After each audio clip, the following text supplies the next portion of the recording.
French poet Jacques Prévert once said, "Even if happiness forgets you a little bit, never completely forget about it." This is so true. People get so caught up in their own lives that we really forget what matters in our own lives. We forget how to be happy. It seems like such an easy concept, right? This is because we all know what it feels like to be happy, but we often forget how to live happy and keep this feeling in our everyday lives. The following is from a short story titled How to Find the Path to Happiness by Leena Pekalainen. People don't often pay attention on how to be happy in everyday life, or rather, they expect happiness to be a wonderful moment that comes to them from the outside, an event of good luck that lifts them to a state of bliss and happiness, a dream job being offered, winning the lottery, getting that car or that house. Have you noticed that all too often happiness equals a material achievement? I listen with all interest how people discuss with each other. Mostly, they complain. It is called realism. They wallow in negative stuff, talk about it constantly, and try to make others agree with them in their misery. And they pay no attention to the most important thing: what kind of an emotional response their words create in their own minds. Because that is where the happiness lies. In one's own emotions at any given moment, happiness is a feeling. Shouldn't we shouldn't we then concentrate on how to create such a feeling? Can you learn how to be happy and create purpose? It is hard. Too many.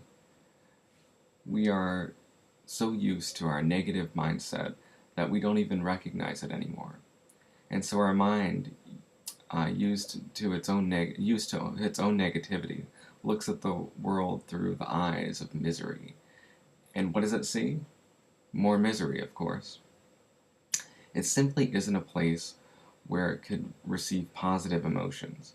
Even if the event occurs that we know is labeled as happy and positive, we cannot find the emotion of pure joy because we think of negative things.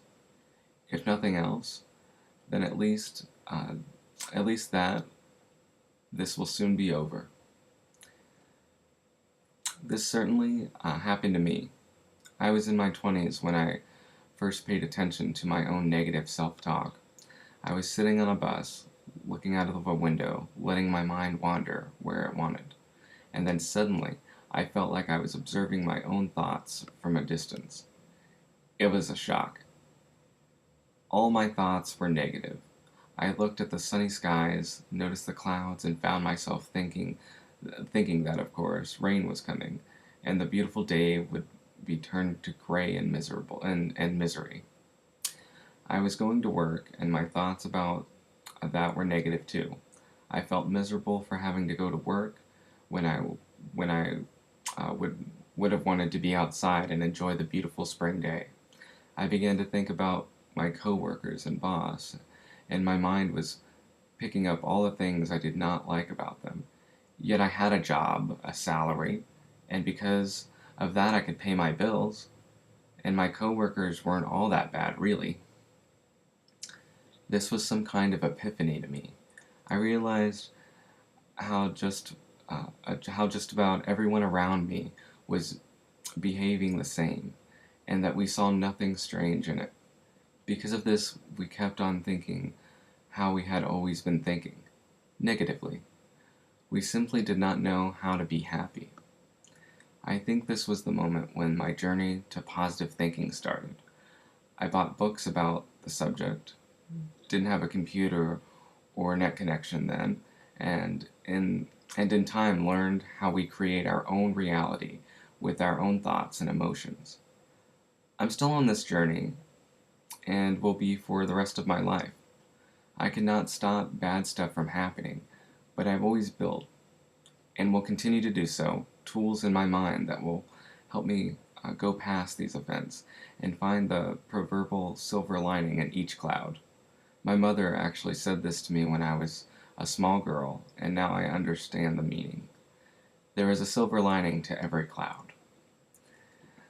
The way to do this is not to expect some major event in the future to make us happy. The road to happiness is exactly that, a road, and in here and now. Happiness is a string of short moments, and in each of these moments, we have the power to choose our own response to them, and through each choice, direct our emotions. We can learn to think on purpose instead of letting our thoughts think us.